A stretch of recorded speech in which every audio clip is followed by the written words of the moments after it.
Olá, sejam todos muito bem-vindos a mais um podcast Papo com Especialista. Meu nome é Fabiola Simas, para quem não me conhece, eu sou mentora de negócios através de uma metodologia que eu criei em 2021 que se chama Ser Negócio. E essa metodologia é um método de growth, um estudo de alavancagem de marcas a partir do ponto de vista do marketing, mas que usa algumas ferramentas de coach também e de autoconhecimento, porque é voltada para o profissional liberal que vende a sua hora. Então, médicos, terapeutas, esteticistas, consultores, né? Esse profissional liberal que vende a sua hora e chega uma hora que eu quero crescer, quero alavancar aí a minha marca, o que eu tenho que fazer? Então, a gente faz esses estudos. E, baseado nesse estudo, eu acabei criando também a assessoria de marketing, que é a agência Ser Negócio. E esse podcast surgiu para dar voz aos meus assessorados, aos meus mentorados e qualquer outro especialista que precisa deixar aí a sua marca no mundo, contribuir com o seu conhecimento. E hoje eu escolhi uma psicóloga para falar com a gente, que é a Loiane. Loiane, seja muito bem-vinda, é uma honra te ter aqui no podcast Papo com Especialista. Por favor, se apresenta para o pessoal nessa câmera aqui. Obrigada, prazer estar aqui. Eu sou a Loiane, sou psicóloga, mãe, mulher, né? A gente acaba desempenhando vários papéis. Atuo aí na área já há mais de 12 anos, na área de psicologia, né? Várias áreas dentro da psicologia. E é um prazer estar aqui. Que bom. A gente vai bater um papo sobre saúde mental, como funciona a clínica mesmo de psicologia, né? Como que a gente se beneficia de estar fazendo um atendimento clínico, quais são os diferenciais, é sobre isso que vamos conversar, fica com a gente nesse vídeo. Loiane, eu gosto de começar, como eu trabalho mais com esses profissionais liberais que vendem a sua hora e viram empreendedores, né? Eu gosto de contar um pouquinho de como foi a tua história até tu virar autônoma ou a tua clínica própria, né? Conta aí pra gente um pouquinho como é que foi a escolha de carreira, como é que começou lá no comecinho. Bom, lá quando tudo era mato, né? Eu sempre fui uma pessoa muito introvertida, tímida ali na infância, adolescência. E chegou ali final de ensino médio, né? O que vou fazer? Sempre gostei muito da área da saúde, de todas as áreas, né? Da saúde em si. Até pensei em fazer odonto, acabou não dando certo. E a psicologia veio muito assim... Como eu era muito introvertida, eu queria entender como as pessoas funcionavam. Como as pessoas por que agiam da forma como agiam. Então, assim, foi um interesse muito genuíno em conhecer pessoas, em entender as pessoas. Entender o comportamento. O comportamento. Eu sempre fui muito apaixonada por isso. Eu lembro que tu comentou que, apesar de ser muito introvertida, trabalhava com atendimento e vendas, Sim. né? Era isso? Os primeiros empregos ali, né, pós 18 anos, eu trabalhei com vendas, por incrível que pareça. Acabou que eu me desenvolvi bastante nessa época, porque como eu era muito tímida, né, então, às vezes eu não... Acho que talvez por não me expor tanto, eu tinha pouca experiência com pessoas, assim, não sabia muito bem. Mas foi uma época que eu acabei a gente chama em terapia cognitivo-comportamental de exposição, né? Terapia de exposição. Então, eu me expus ao público e nisso eu me desenvolvi bastante. Se colocou ao desafio, né? Da introversão. Exatamente. Me chamou a atenção, porque eu sempre falo que eu amo autoconhecimento por causa das vendas, que desde o começo do meu trabalho, eu trabalho com vendas, né? Lógico, na adolescência eu já estudava autoconhecimento, mas aí eu queria saber, a gente nota, eu acho, mais no atendimento essa reação do outro, e a gente fica mais preocupado com como eu ajo para ter outra reação, né? Sim. Então, isso me chamou a atenção, porque realmente desperta isso em ti, quando tu é vendedor. Poxa, que comportamento eu tenho que ter diferente para que eu tenha uma outra reação? E talvez as outras áreas de profissionais não desperte tanto isso, né? E tu tá ali com o público, com o cliente, tu tá no vamos ver, tu tem que improvisar, tu tem que pensar rápido. E nisso, tu tá realmente num treinamento comportamental. Porque o resultado do teu trabalho está diretamente ligado a essa reação ali com os clientes e conquista, né? Exatamente. E aí, então, você trabalhava com vendas e aí percebeu isso, queria entender um pouquinho mais da reação das pessoas e escolheu a psicologia. Isso.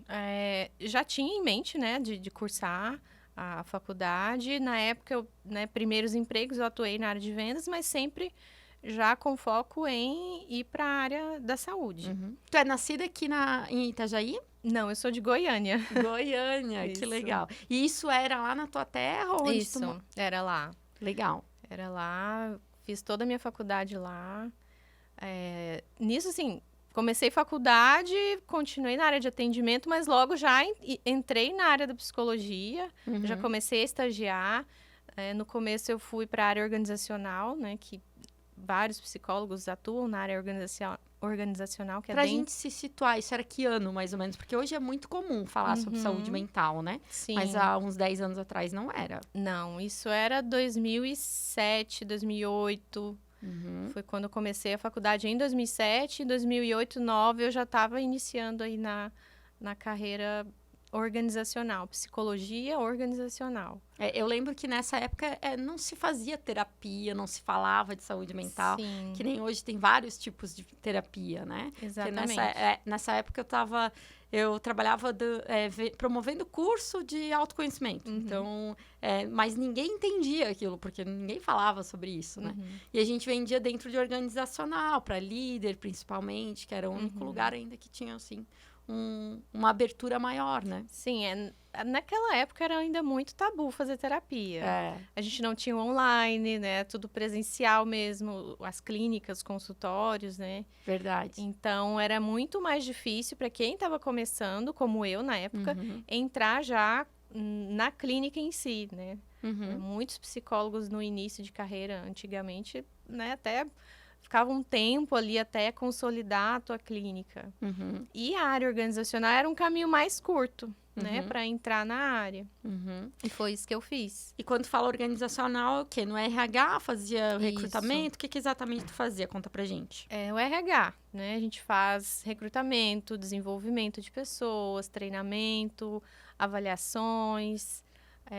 Tem o RH generalista, né? Que faz tudo isso. Tem outros RHs que trabalham só com recrutamento, só com avaliação. Então, é muito amplo, apesar de que, assim, pequenas empresas, hoje, o psicólogo que atua dentro de uma pequena empresa, ele acaba fazendo tudo, abraçando muita coisa. Verdade. E empresas grandes é mais setorizado, né? Às vezes o psicólogo está ali mais fazendo... Antigamente, a gente aplicava muito teste psicológico. Verdade. Né? Uns 15 anos atrás, assim, era muito teste psicológico mesmo, assim, nas empresas para recrutamento. E volumes grandes também. Era bem legal. Legal. E aí, tu trabalhou por quanto tempo na área organizacional? Eu fiquei mais ou menos uns 10 anos, assim. Mais ou menos 10 anos atuando. E conta um pouquinho pra gente, eu sei que na tua vida tu passou por uma situação que a própria terapia melhorou ali, né? Que era uma doença autoimune que você teve, né? Isso. Como é que foi esse período? Conta um pouquinho pra gente. Eu tava ali no final da faculdade, já trabalhava na área. E eu tava numa rotina totalmente frenética. Era faculdade, TCC, estágio, trabalho...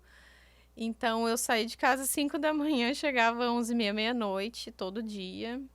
E eu acabei, assim, entrando num estresse, né? Não vou dizer um burnout totalmente, assim, diagnosticado na época, mas era um estresse realmente.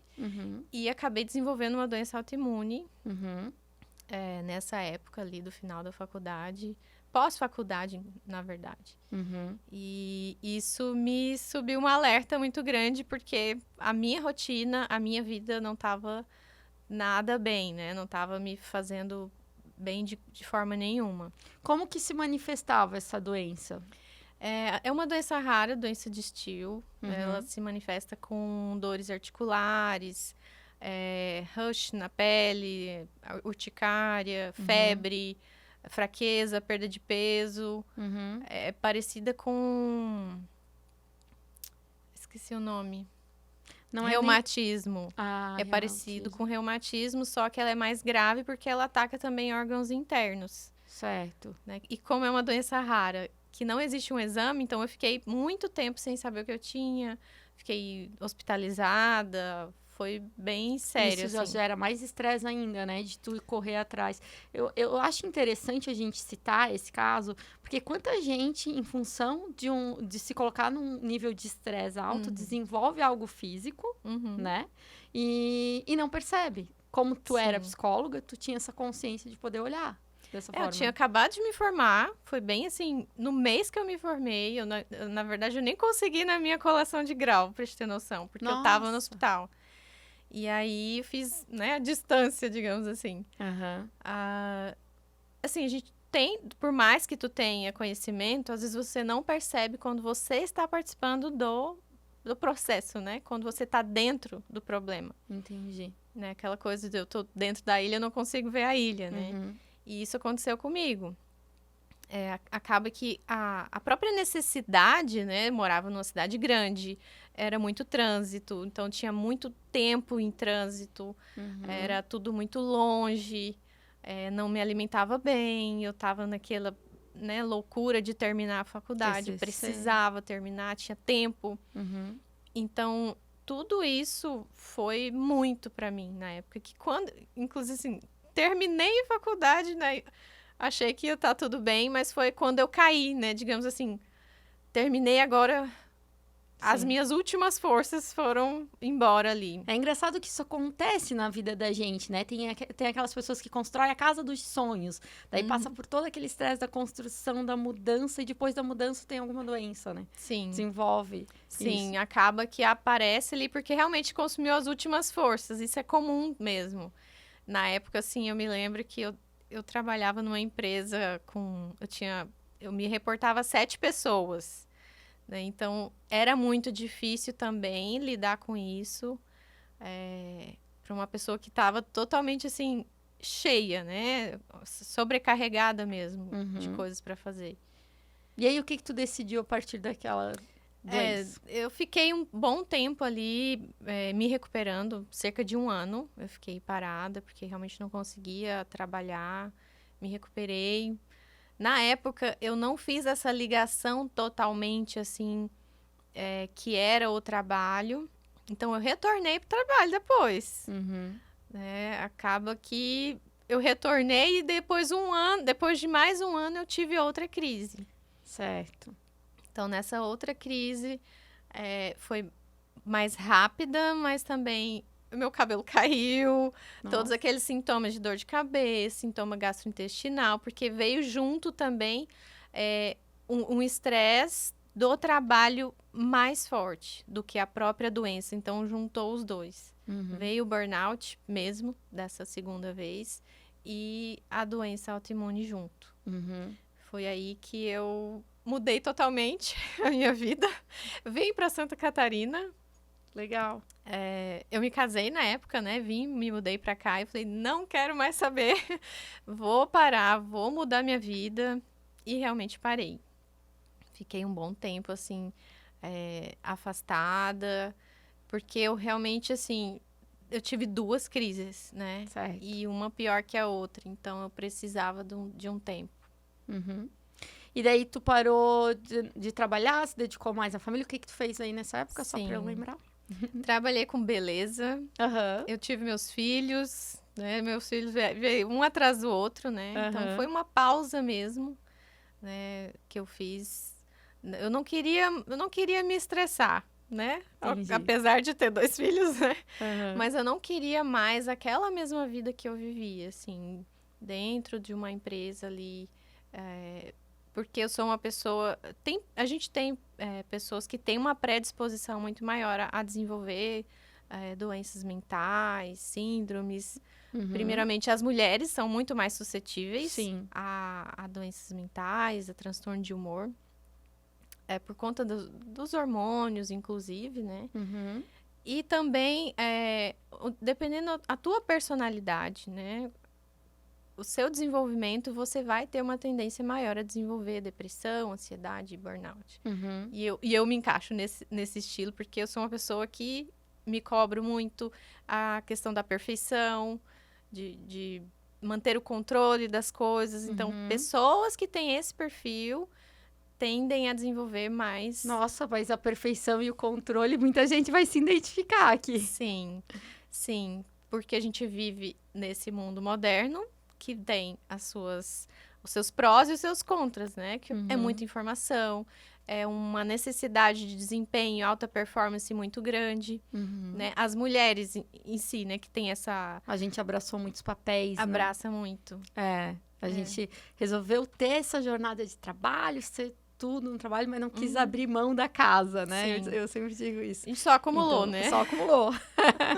Não melhorou. Não sei até que ponto isso melhorou, né? Então, Sim. é complexo mesmo. O trabalho, já tem a cobrança do trabalho em si, aí tem os filhos, tem a casa, tem marido, tem o social, então é muita coisa para gerenciar, né? Eu lembro que você falou que já na faculdade tu pensava em clínica, né? Sim, sempre pensei. Desde que eu entrei na faculdade, eu sempre pensei na área clínica. E depois que eu me mudei para cá, depois que meus filhos já estavam um pouco maiores, eu fiz essa mudança. Depois da pandemia. Inclusive, perfeito. a pandemia foi, assim, um marco na história da psicologia, né? Porque a partir daí a gente começou a ter um online.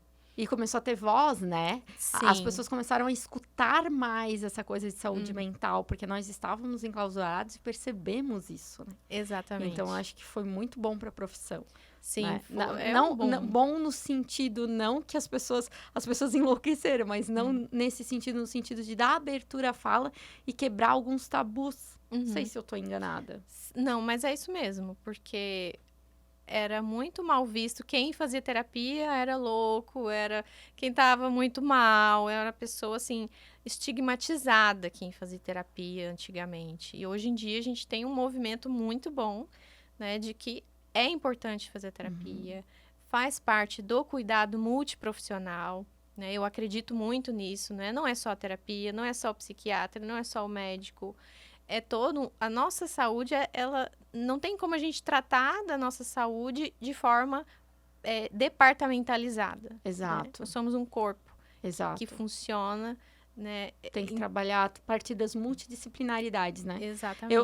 Eu há um tempo atrás, fiz um podcast com uma esteticista e nós falamos um pouquinho disso, do olhar integral. Não adianta olhar só para a imagem, para a estética, trabalhar de fora para dentro, se não trabalhar de dentro para fora e trabalhar a mente também, né? Porque muitas mulheres que procuram essas esteticistas, elas não lidam bem com as suas próprias imagens. Daí elas têm uma expectativa, alcançam aquela expectativa, mas arranjam outro problema, né? Sim, por exemplo, a pessoa às vezes está num processo de depressão, de ansiedade, começa a ter sintomas físicos na pele, começa a ter espinha, a pele fica feia, começa com problema gastrointestinal. E às vezes ela não percebe que é algo emocional, que é uma falta de gerenciar esse estresse, acaba indo no gastro, acaba indo, de repente sente falta de ar, palpitação, vai no cardio.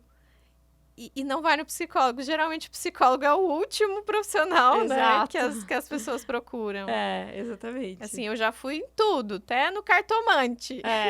Agora que não encontrei... Não é encosto. Eu vou no psicólogo. Eu aceito que é a minha cabeça, né? Sim. É interessante, mas é isso mesmo. E eu acredito muito que a gente é essa simbiose e que a gente tem essa intervenção sobre o corpo, né? Eu sou uma que recentemente fui diagnosticada com gastrite. Daí a médica falou com todas as letras pra mim, isso aí é só calma no comer certo e tal, porque é leve, né, a gastrite. E aí a gente já pensa, né, pô, aquela coisa de sentar, comer, mindfulness, não, a gente só tá botando tudo pra dentro e aí o corpo vai fazendo, e o corpo vai fazendo líquido e vai se matando, né, o ácido vai se corroendo, né, como é que pode? E a dor, ela vem como um alerta. Né? A dor física, ela tá te falando, tem alguma coisa errada aqui. Exato. É uma dor de cabeça que tem toda semana, que começa a ter todo dia, um dia sim, um dia não. Não é normal. A gente normaliza muitas coisas. Normalizamos viver com dores, tomar um remedinho, né? Sim. E acaba postergando esse olhar, né? Esse cuidado. Que legal. Tá, então aí a gente tava falando disso, que logo após a pandemia tu viu essa abertura para ir pra clínica, e aí tu começou. Mas uma coisa que a gente não falou foi da tua especialização, que é em TCC. Foi nessa época que tu fez ou tu fez logo após a faculdade? Não, eu fiz recentemente, após em TCC. Eu fiz antes, após em gestão de pessoas. Tem outros cursos menores também na área de relacionamentos. Né? A TCC foi o mais recente que eu fiz. Certo. E aí, podemos falar um pouquinho do que é a TCC, que é essa tua especialidade, que eu sei que tu atua muito fortemente com ela na clínica? Sim. A minha base é TCC, né, que é a terapia cognitivo-comportamental. Né? A gente atua tanto com os comportamentos, quanto com as crenças, os conceitos, o que eu acredito, a história que eu conto para mim mesmo, a forma como eu interpreto as coisas. Então, é uma terapia que integra esses 2 pontos. Porém, eu também trabalho de uma forma muito trazendo autoconsciência. Né? É sempre assim, a gente conta uma história para nós mesmos o tempo todo. A gente está sempre num diálogo interno, né? Então, o que eu gosto muito de fazer é trazer essa consciência para o paciente. Que diálogo que ele está tendo com ele mesmo. Que historinha que ele está se contando. Né? Trazer a consciência a coisas que ele acaba fazendo, hábitos, comportamentos que são muito automatizados, que a gente acaba não percebendo no dia a dia. Trazer isso para a consciência, tá? Agora eu sei que onde eu tô aqui na minha vida, né? Eu tô generalizando as coisas. Eu tô com medo de tudo. Tá, mas eu preciso ter medo de tudo? Eu preciso estar ansioso em todas as situações?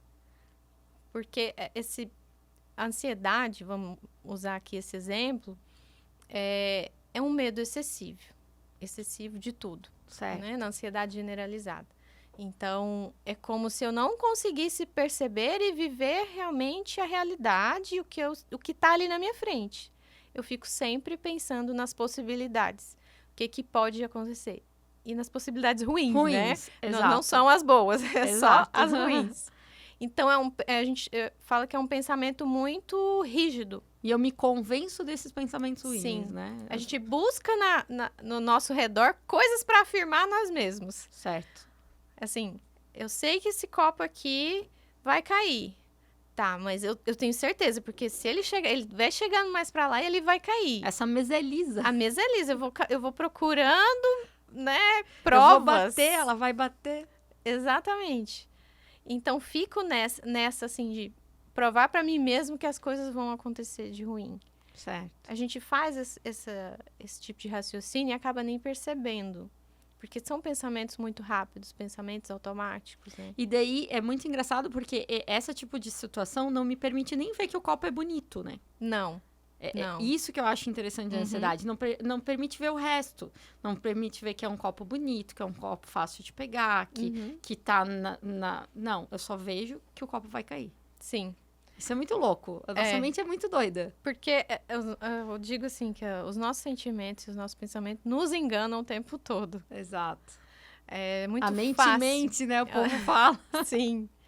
A gente não tá vendo a vida que tá acontecendo aqui na nossa frente. Não tá presente. Né? O mindfulness, hoje em dia, é muito difundido porque realmente a gente não tá conseguindo viver esse momento de presença. E assim, me permite cortar, eu acho que isso tem tudo a ver com a tecnologia, com as redes sociais. Eu sei que eu sou marqueteira, faço redes sociais, mas essa coisa de a gente viver no digital também trouxe uma... A gente tá o tempo todo ali online, preocupada se alguém me respondeu.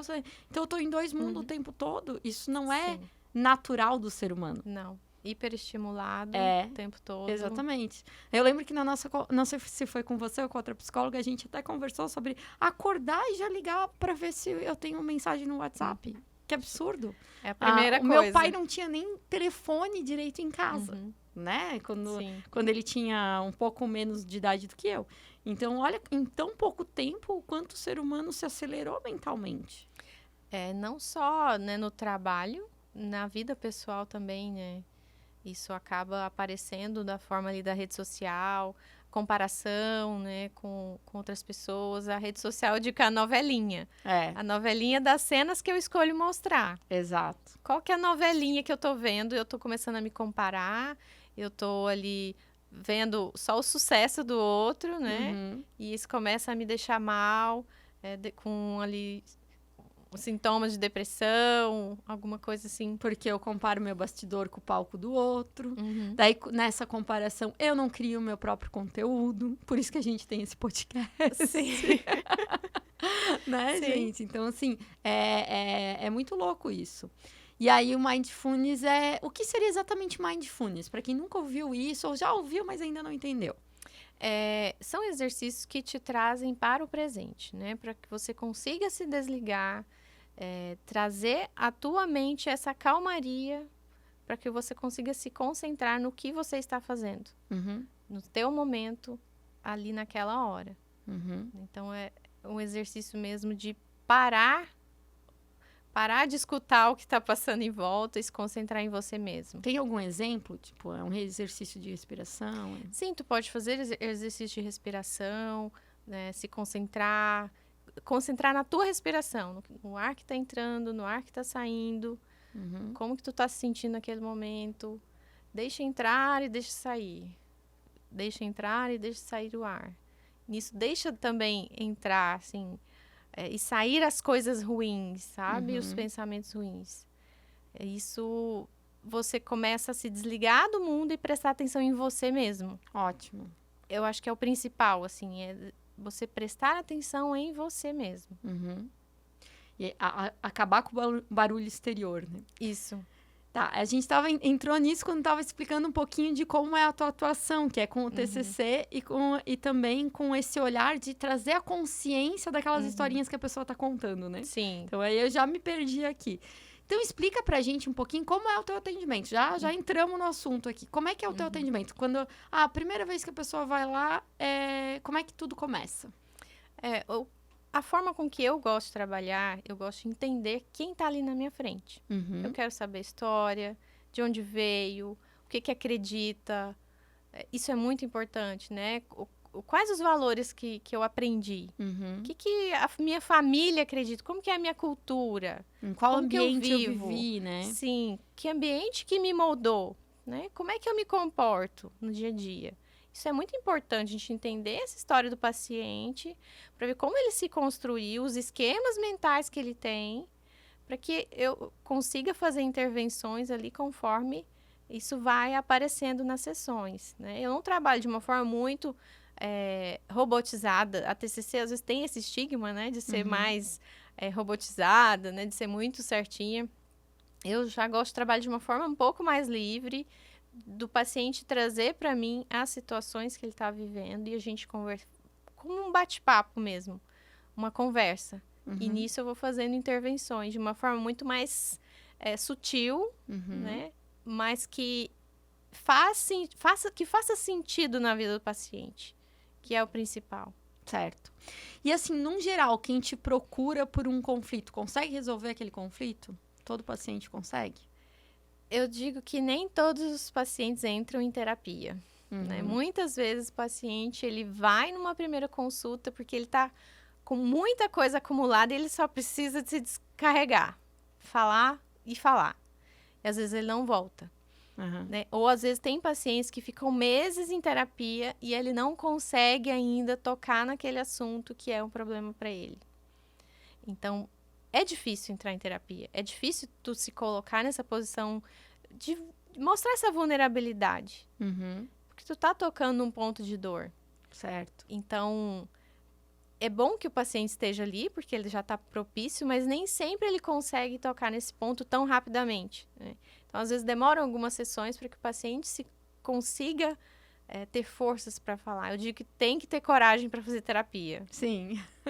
E a gente sempre fala que é no desconforto que a gente se transforma, né?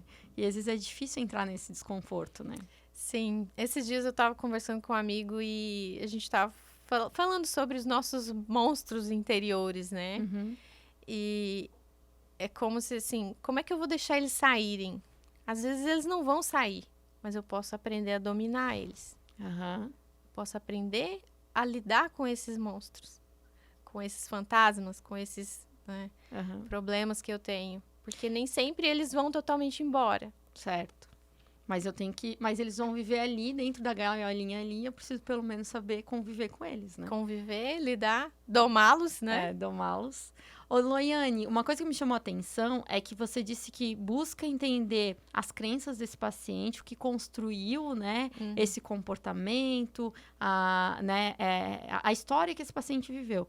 E a gente fala muito no empreendedorismo, se tu quer crescer, você é a média das 5 pessoas que você mais convive. Mas aí essas pessoas não olham para as 5 pessoas que elas mais conviveram, que aquilo lá marcou muito mais. Não adianta ir conviver com outras 5 milionários, que não é isso que vai te mudar, não é o ambiente atual, né? O ambiente atual, ele ajuda, né? Mas, às vezes, o que eu vivi na infância, adolescência, a gente sempre volta para a infância, né? Sim. Porque realmente é a fase que a gente está em construção de personalidade. Então, tudo marca muito mais fortemente, né? As coisas que acontecem, o que eu aprendi, o que eu vejo, né? Principalmente acontecendo ao meu redor, marca muito mais. Então, de uma forma ou de outra, o meu ambiente atual, ele vai influenciar? Vai. Mas se eu também não cuidar de quem eu fui, né? Entender quem eu fui, como eu me construí, às vezes eu vou demorar muito mais tempo para me moldar, né? Às vezes eu até identifico, eu não sei por que eu sou assim, não sei por que eu me irrito com isso. Mas se eu não for atrás de descobrir esse porquê, né?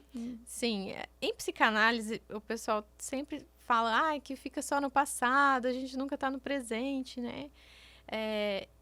Eu gosto de trabalhar nos dois, né? Entendendo o passado e trabalhando no presente, tá? Quem eu fui, quem eu me construí e como eu tô agora. Como eu posso ser amanhã. Podemos falar, assim, de uma forma prática. Quais são os motivos que as pessoas te procuram? Geralmente, né, como eu falei, eu sou a última a ser procurada, né? Mas é quando a pessoa já não consegue lidar mais com um problema, né? Já entrou numa depressão, né? Já está no processo de ansiedade, já está percebendo que está tendo prejuízo no trabalho, em casa, no relacionamento. Ela não consegue mais lidar sozinha. Então, aí, geralmente, a pessoa procura o psicólogo. Mas ela não consegue mais lidar sozinha com o relacionamento, com... por exemplo, um divórcio muito difícil, a perda de emprego, um luto, ou uma ansiedade muito grande que já atrapalha ela no trabalho, ela já não consegue render da mesma forma. Ou um processo de depressão que também ela já não consegue render, ela já está perdendo, né, socialmente, financeiramente. Então, assim, às vezes tem pacientes que demoram muito procurar a terapia e já está num processo bem avançado, né? Outros já procuram mais cedo, hoje em dia, né? Com essa questão da informação, da psicoterapia, as pessoas estão procurando muito mais cedo. Então, nos primeiros sinais, as pessoas hoje já procuram. Ótimo. O que é interessante. Isso é legal, né? Porque aí fica um pouco mais fácil, né? Eu tô mais aberta nos primeiros sinais, eu acho, a lidar com aquilo, né? Se eu tô vivendo há mais tempo, acredito eu, né? Loiane, e tu atende homens, mulheres, qualquer idade, como é que é? Eu atendo adultos, homens e mulheres, né? Atualmente eu não atendo crianças, atendo até alguns adolescentes, mas meu público principal são adultos. Certo. E casais, tu faz terapia de casal? Sim, também atendo casais. Porque eu acho que isso deve acontecer muito, né? Sim. Geralmente é uma das dores que tem também muita procura. Não sei, pra mim, eu acho que sempre é nos relacionamentos que as pessoas percebem. Eu não consigo lidar com aquela pessoa, mas eu sou obrigada a trabalhar nessa empresa com essa pessoa, né? E aí...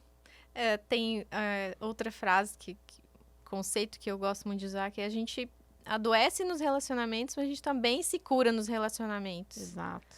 Né? A relação, ela faz parte da nossa vida o tempo todo, a gente está se relacionando. Ou é o colega, ou é o chefe, ou é o marido, o filho, né? Os conflitos familiares, eles têm um peso muito grande. Então, os conflitos familiares geralmente são uma causa de procura de terapia também. Eu digo que a gente nasceu para servir o outro, porque o ser humano é colaborativo. Ele não teria... Assim, essa é a minha crença, né? O ser humano, ele se evoluiu e ele se desenvolveu no colaborativismo. Então, é natural que é nessas relações que eu vou evoluir. Só que é as relações que vão ser... Não adianta... Quem é que vai viver sozinho numa selva? já não é um bom sinal de saúde mental. Se a pessoa se isola. Se ela não quer o ser humano ali ao redor dela, já não é um bom sinal. E o natural, né, se a gente for olhar para a história do Homo sapiens, como ele se desenvolveu, ele começa a se desenvolver quando desenvolve a linguagem para comunicar com um com o outro. Como eu falo de comunicação, Sim. eu tenho que defender esse lado. E se eu preciso me comunicar, porque eu preciso me relacionar, né? Somos seres biopsicossociais, né? Então, não tem como a gente sobreviver sozinho. A gente precisa, por mais... Tem pessoas que tentam fazer isso, mas tu vai ver, realmente, não é um bom sinal que a pessoa tá bem, né? Mentalmente não tá bem. E aí eu acho que é meio que natural que seja ali que eu veja que talvez a minha mente não esteja boa, né? Porque todo mundo tá se relacionando, mas por alguma razão eu não tô conseguindo. Sim. Quando eu começo a evitar relacionamentos, já é um bom bandeira vermelha, assim. Por que eu tô evitando me relacionar? Eu tô com medo? Tô fugindo? Eu sofri em um relacionamento passado e agora eu tô, né, totalmente aversiva? Sim. É um questionamento, né? Mas não só relacionamento afetivo, eu acho assim... por que eu não tô conseguindo lidar com essa minha mãe e todo mundo consegue? Ou com meu pai e todo mundo consegue, né? Eu sei que essas relações de pai, mãe, filho são as mais íntimas e as mais difíceis, né? Mas tem gente que consegue muito bem, né? Então, as pessoas começam a se comparar até com isso. É uma dinâmica bem difícil, né? Apesar de ser linda, maternidade, paternidade. Mas é um desafio para nós como pessoas, todos que têm filhos ou vão ter filhos um dia. A gente não tem um manualzinho de instrução, né? Então, chega o filho e a gente vai fazendo e aprendendo, né? Ao mesmo tempo. Então, tem muitos desafios o tempo inteiro durante o desenvolvimento. Cada fase um desafio novo, né, com a criança. Ô, Loiane, e teria, assim, um ponto que, para quem tá escutando a gente, tá dizendo, poxa, eu acho que talvez eu esteja, realmente tô meio nóia com essa minha ansiedade ou com alguma coisa. Tem algo que define, olha, a tua ansiedade passou do limite ou a tua ansiedade ainda tu consegue lidar? Se tu fosse explicar isso para as pessoas. A ansiedade é uma emoção natural. Todo mundo tem ansiedade, né? Só que a gente tem uma ansiedade que é produtiva, é aquela que, assim, eu vou vir aqui no podcast, então eu já vou me preparar, eu vou estudar, eu vou procurar alguma coisa. Então, é uma ansiedade produtiva. A ansiedade começa a ser ruim, improdutiva, quando eu me preocupo com coisas que eu não posso resolver. Quando eu crio, por exemplo, eu vou no podcast, então... Meu Deus, vai chover. Será que vai estar alagada a rua? Será que vai ter um estacionamento? Então, eu começo a pegar assuntos satélites, preocupações satélites que não tem a ver realmente com aquilo que eu vou fazer e fico me preocupando e não resolvendo nada, né? Porque são preocupações improdutivas. Então, eu não conheço essa entrevistadora pessoalmente. Será que ela vai estar lá mesmo? Sim. Porque tem gente que chega nesse nível, né? Começa com as teorias ali da conspiração, vai dar tudo errado. Será que a câmera vai funcionar? Se preocupa com cada mínimo detalhe e não consegue realmente resolver nada. São, às vezes, coisas que não estão no controle. E tem gente normatizando isso aí. Tem até coisa engraçadinha. Minha cabeça. Daí começa a aparecer, né? Os fiozinhos os fiozinhos, né? As coisas que a minha cabeça pensa. Não é normal, gente. Saibam que não é normal. O normal é eu ter ansiedade produtiva. É me preocupar com aquilo que eu posso resolver. Né? Então, esse é um dos sinais. Né? Uma outra coisa, quando eu começo a ter sintomas físicos, né? Suor intenso, tremor... palpitação, né? O coração ali acelerado. Ou eu começo a ficar, né? Ter todos esses sintomas, a boca seca. Então, isso já é um sinal de que tá indo pro físico. Já é um bom alerta, assim, para procurar uma ajuda. Sim. E a ansiedade é diferente de uma síndrome do pânico, né? A síndrome do pânico, ela é ansiedade também, né? Só que é um evento agudo de ansiedade. Eu tenho sintomas muito fortes ali, físicos, né? De medo, de pavor. E eu tenho ali essa sensação de morte. Então, eu começo a ter esse coração acelerado, eu começo a me sentir mal de uma forma muito mais aguda, né? Muito mais intensa num ponto específico. A ansiedade generalizada, eu fico com várias preocupações o tempo inteiro. Então, é muito mais Me preocupo com meu filho, com meu marido, com coisas que eu não tenho controle sobre a vida deles, com se vai chover. E a síndrome do pânico é eu comigo mesmo eu vou morrer. É isso? Isso, é um evento agudo dos sintomas da ansiedade. Tem como me dar um exemplo? Tipo, pode uma pessoa que nunca se sentiu mal mentalmente simplesmente não conseguir entrar no elevador? Sim. Ela pode ter um ataque de pânico ali e não conseguir entrar. Às vezes ela pode ter entrado a vida inteira, não percebeu que tinha sintomas ansiosos, que era uma pessoa ansiosa, e ela tem um ataque de pânico do dia pra noite, assim. Do dia pra noite nunca mas é como se fosse, assim, do nada ela tem um ataque. Não se percebeu, ela não se percebeu, né? Exatamente. E aí essa pessoa, o que ela pode fazer? Nesse momento da crise de pânico, uma das principais coisas é você, como se fosse quebrar essa roda de pensamentos, de preocupações que estão naquele momento. Então, tu vai trazer a pessoa para a realidade, para o agora. Então, os exercícios de respiração diafragmática são muito bons.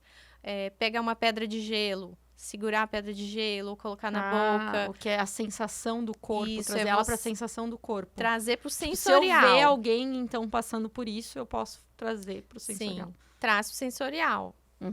Aqui e agora. Tá, tu tá aqui, trazer a pessoa, fazer com que ela pare de pensar, pare de se preocupar que ela vai morrer naquele momento. Certo. Então, tu tem que trazê-la pro agora mesmo. E eu passei por isso. Eu senti que eu passei por um negócio muito estranho, que nunca passei, não consegui entrar no elevador, né? Nesse caso, devo procurar um psiquiatra e uma psicóloga, só uma psicóloga? O que é o recomendado? Vai depender do nível dos sintomas, né? A psicoterapia, ela é sempre mais efetiva nos casos de ansiedade e depressão do que a própria medicação. A medicação, ela ajuda, né? Nos casos mais graves, quando tu realmente não tá conseguindo ali sozinha. Mas o que vai te ajudar efetivamente na depressão e ansiedade, principalmente, é a psicoterapia, né? E assim, do meu ponto de vista, a psicoterapia também não é sozinha, né? São todos os teus hábitos. Certo. Se você não dorme, não adianta você fazer terapia. Certo. Se você não come bem, se você não se alimenta, não faz atividade física... A gente volta para multidisciplinaridade. Volta de novo. Né? Se você não tem um exercício físico, não tem uma alimentação saudável, né? Não adianta só... Não tá cuidando dos pilares, né? Exato. Eu tô cuidando do emocional ali na terapia, mas eu chego em casa, eu não durmo, eu não me alimento fico na bem. Frente da TV. Fico na série o dia todo, aí depois vou pro celular. Então, assim, eu tô enxugando gelo na terapia. Certo. Então, o paciente precisa também tomar conta de si mesmo fora do consultório. E eu acho que essa é a grande dificuldade, né? Trazer ele para a autorresponsabilidade, né? Sim. Que a gente fala. Precisa dessa autorresponsabilidade, porque a terapia ela vai acontecer também fora do consultório. Na hora que ele estiver em casa.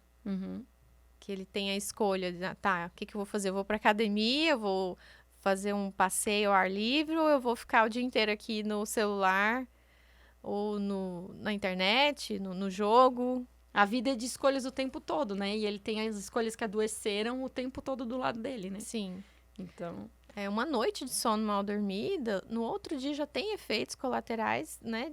Que beiram o TDAH, né? Desatenção, falta de concentração. Eu tenho tudo isso, eu não consigo não dormir as minhas 8 horas por dia.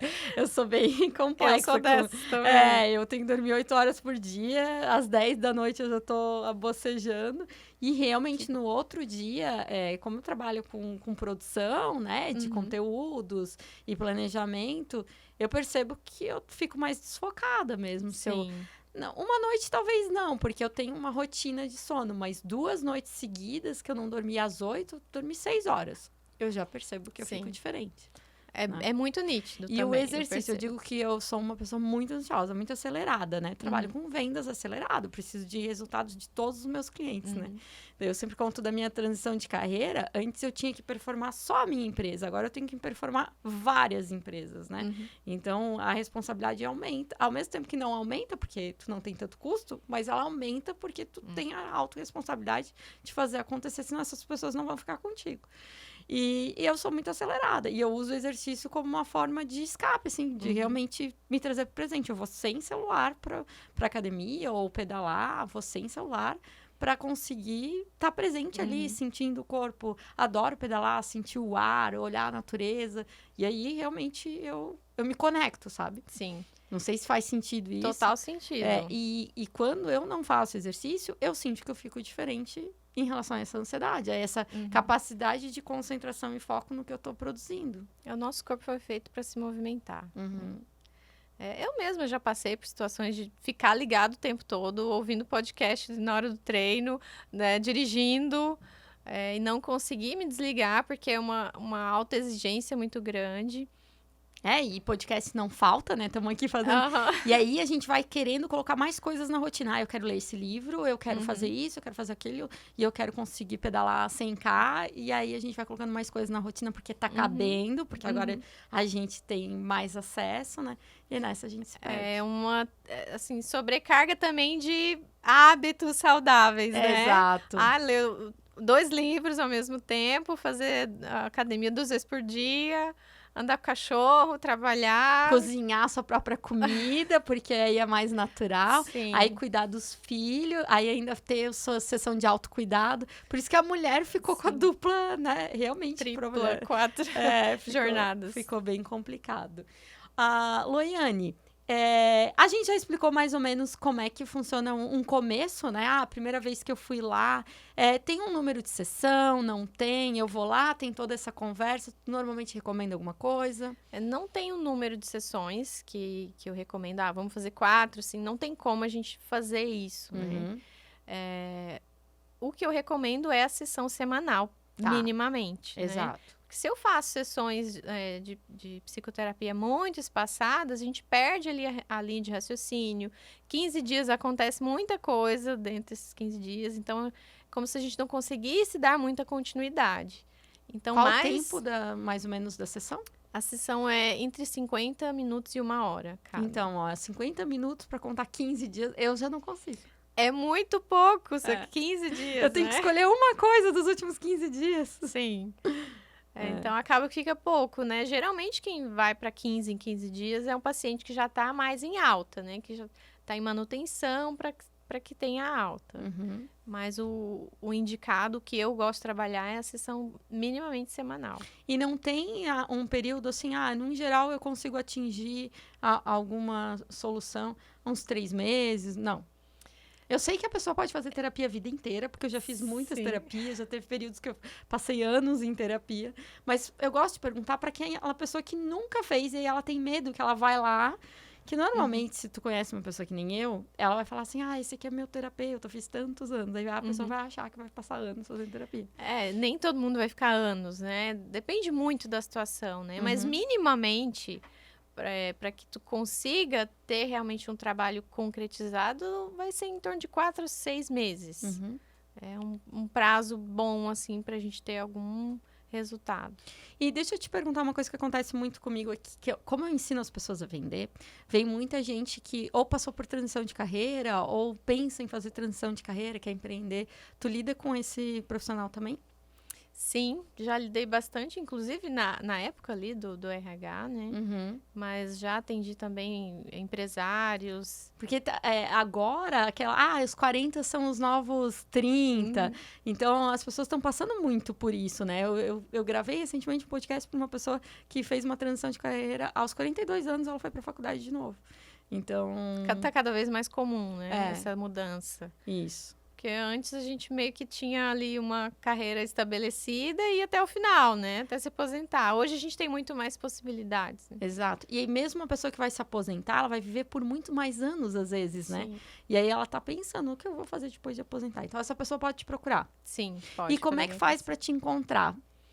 Eu atendo presencialmente em Itajaí, né? Minha rede social tá também no Instagram. Eu atendo online, o Brasil inteiro, o exterior. Podemos falar como faz para te achar? Sim. No Instagram é o @pc.loiane.martins, com mais um S no final. Loiane com I, mas isso. A gente vai deixar escrito aqui na legenda do vídeo. Sim, Loiane Simples. Loiane Simples.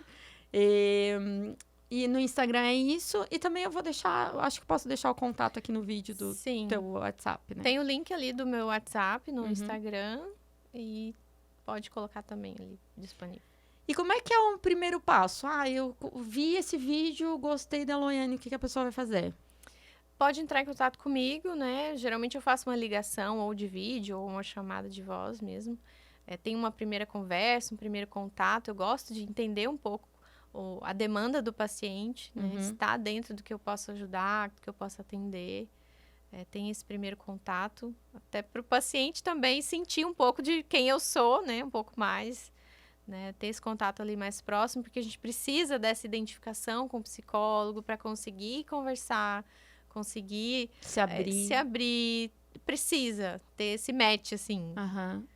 Eu acho que isso é importante. Daí tu faz essa call para ver se tu sente que até para o paciente sentir. Exato. Achei interessante. Sem custo nenhum isso. Sem custo. É uma ligação ou por telefone ou por chamada de vídeo, para quem gosta também, faz por vídeo sem problema, para ter realmente esse primeiro contato com o paciente. Perfeito. Porque o vínculo na terapia ele é essencial. O vínculo terapêutico ele é tão essencial quanto a técnica. E a gente pode falar muito tempo sobre isso, né? Porque ele tem um limite, esse vínculo, né? Tem um limite. Pode falar pra gente sobre isso. E como foi no começo, nos teus primeiros atendimentos, pra sentir isso? Foi difícil? Olha, foi muito diferente a experiência do que eu já estava acostumada a fazer, né? Mas quando eu realmente atendi o primeiro paciente, eu pensei, é isso que eu quero pro resto da vida. Que legal. E foi muito, muito interessante, assim, viver esse momento. E ter essa consciência, assim, meu Deus, eu tô no lugar que eu deveria estar há muito tempo. Porque uma coisa que a gente não falou, e aí agora quando tu tá falando do vínculo terapêutico, eu lembrei, porque eu digo que eu adoro as pessoas, eu sou muito amiga das pessoas, então eu não servia pra terapeuta. Porque aconteceu uma situação hoje de manhã, antes de eu gravar esse podcast, uma cliente minha, que é minha amiga, me liga desesperada, num pânico ali pela gravação, né? E eu já começo a chorar junto. Eu já entro meio que em pânico também. Lógico, eu já me trabalhei muito, né? Mas teve uma fase da minha vida que eu era aquela que tava sempre apagando os incêndios das amigas. Então eu sempre dizia, eu não sirvo pra terapeuta, eu vou chorar o dia inteiro, eu vou querer resolver aquela situação pelo outro. Eu crio um vínculo que, além que não é o meu problema, eu compro o problema, né? Então, aquilo já me suga só de imaginar. E aí, por isso que eu acho importante, porque o terapeuta, ele tem que fazer, meio que nem se desenvolver na liderança. A gente diz que o liderado, ele tem que sentir que a tua intenção é positiva mesmo quando tu tá sendo, às vezes, não agressivo, mas mesmo quando tu tá sendo firme no teu posicionamento oposto ao liderado. Sim. Né? Isso eu fui me desenvolver como líder, né? E aí, pra mim, na liderança, talvez tá ok, mas eu não consigo me visualizar como terapeuta, entende? O terapeuta é uma linha tênue, né? Entre esse vínculo com o paciente e digamos, uma amizade, né? A amizade, você tem uma troca. Na terapia, eu tô prestando um serviço, né? Então, é diferente esse vínculo. É um vínculo de confiança, na verdade. É mais ligado à confiança do paciente. Exato. Então, é muito diferente dessa amizade que você fala de ti e eu falo de mim, né? Na terapia não existe isso. Não deveria. Na amizade eu digo, amiga, larga desse cara aí, ó, porque, se fosse eu, isso, aquilo. Então, se tu fizer isso, fiz isso porque a minha terapeuta fez. Pode falar um pouquinho disso pra nós? O que diferencia o conselho da amiga pra terapia ali? O amigo, ele vai te passar a mão na cabeça, geralmente, né? Ele não vai te dizer onde tu tá errando. O que tá te fazendo, né, acreditar no que você acredita, né? De onde vem essa crença? Vamos pensar em possibilidades, flexibilizar, né? Trabalhar flexibilidade cognitiva, por exemplo. O amigo não vai fazer isso. ele vai falar, amigo, tu tá certa, faz isso mesmo, vambora, né? Então, é muito diferente. E o amigo tem a importância dele. A gente precisa ter o amigo para ir lá e desabafar, e chorar, e conversar, e fazer essa troca, né, social. Exato. Então, o amigo tem o lugar dele e o terapeuta tem o lugar dele. São lugares diferentes e importantes. E o amigo gosta, mesmo que ele visualiza, né, que a pessoa não tá no ponto de olhar certo, eu vou falar por mim, né? Eu não vou falar, né? Porque tu quer manter a amizade. Exato, tu quer ter, né? Tem aquele vínculo. Eu digo que é amor, amizade também é amor, né? Então, tu tem aquele vínculo ali, tu quer manter aquilo ali, né? E aí, já o profissional da psicologia, ele tem a obrigatoriedade de tirar aquele ponto de olhar, que eu acho que aí é que tá a responsabilidade, né? Sim. Tu trazer pontos de vista diferentes, tu trazer reflexões importantes que às vezes o paciente não está conseguindo fazer sozinho. Então, é um vínculo de confiança mesmo, não de um vínculo de amizade. Certo. Eu acho que ficou bem claro o que faz uma terapia, para mim, clínica, individual, né? E como tu te diferencia de outros psicólogos. Loiane, adorei conversar contigo, achei muito bacana que você falou que não é só no TCC, né? Que traz a consciência do todo. Achei bem legal. Para finalizar aqui o nosso podcast, teria algumas perguntas que a pessoa que está assistindo a gente pode se fazer para ver, será que essa situação que está me incomodando no dia a dia passou do limite ou ainda estou saudável? Teria alguma coisa que tu pode deixar aí para o pessoal se perguntar em casa? Tem algumas perguntas, por exemplo, eu estou repetindo o mesmo problema, ele está sendo recorrente na minha vida e eu não estou conseguindo resolver? Se um problema ele está ali, sempre batendo na minha porta, quer dizer que eu não estou conseguindo lidar com ele. Né? Se eu estou começando a ter sintomas físicos, que eu não encontro uma doença, eu não encontro uma causa, também pode ser um sinal de que é algo mais emocional. Então, é muito assim da autopercepção, né? Do se olhar, do parar e perceber, não, eu não estou bem, realmente. Eu sei que eu já conversei com meu amigo, eu já conversei com o padre, com o pastor, mas nada disso me ajudou. Então, são perguntas e observações que as pessoas podem fazer. Por exemplo, eu tô sempre brigo com o chefe, mudo de emprego. Quantas vezes aconteceu isso na minha vida? Os padrões repetindo, né? Ou, troco de relacionamento o tempo todo. Sempre tem porque o outro... o dedo podre, né? Poxa, eu tenho dedo podre, né? Poxa, tá repetindo isso muito. Quer mudar o padrão de repetição? Nessa hora, faz sentido te procurar. Faz sentido, total. Então, eu vou deixar aqui. Loiane, eu queria te agradecer por estar aqui com a gente, por essa conversa tão gostosa. Acho que ficou bem claro, assim, o que é a psicologia clínica, né? E como tu atua e como tu te diferencia de outros psicólogos, né? Para te agradecer, eu tenho um presentinho da Lixe Medicina Saudável, que é uma clínica de nutrologia. Inclusive, a doutora Larissa Reinaldo, que é médica nutróloga, ela acredita muito na multidisciplinaridade. Quando os pacientes vão até a ela, aqueles que têm acompanhamento psicológico, ela sempre entra em contato com o psicólogo, entra em contato com a nutricionista, normalmente as pessoas vão lá para maior performance ou cognitiva ou performance física, né? Então, ela entra em contato com todos os profissionais que estão envolvidos com esse paciente para que todos estejam conversando no mesmo objetivo, né? Porque aí, às vezes, tu vai lá no Nutri, o Nutri fala uma coisa, o educador físico fala outra, e tu fica, para onde eu vou? Então, ela acredita nessa necessidade dos profissionais trabalharem em conjunto e não isoladamente, como você falou, né? Que eu acredito também. Que legal. Então, adorei. Se tu quiser ir lá conhecer a clínica, fica em Balneário Camboriú, na rua 1500, e tem também a parte de estética lá, tem a criolipólise e alguns tratamentos estéticos. Que a gente gosta. Isso. Foi um prazer te receber. Pessoal, muito obrigada por ficarem com a gente, assistindo até aqui, e até o próximo episódio. Obrigada, tchau.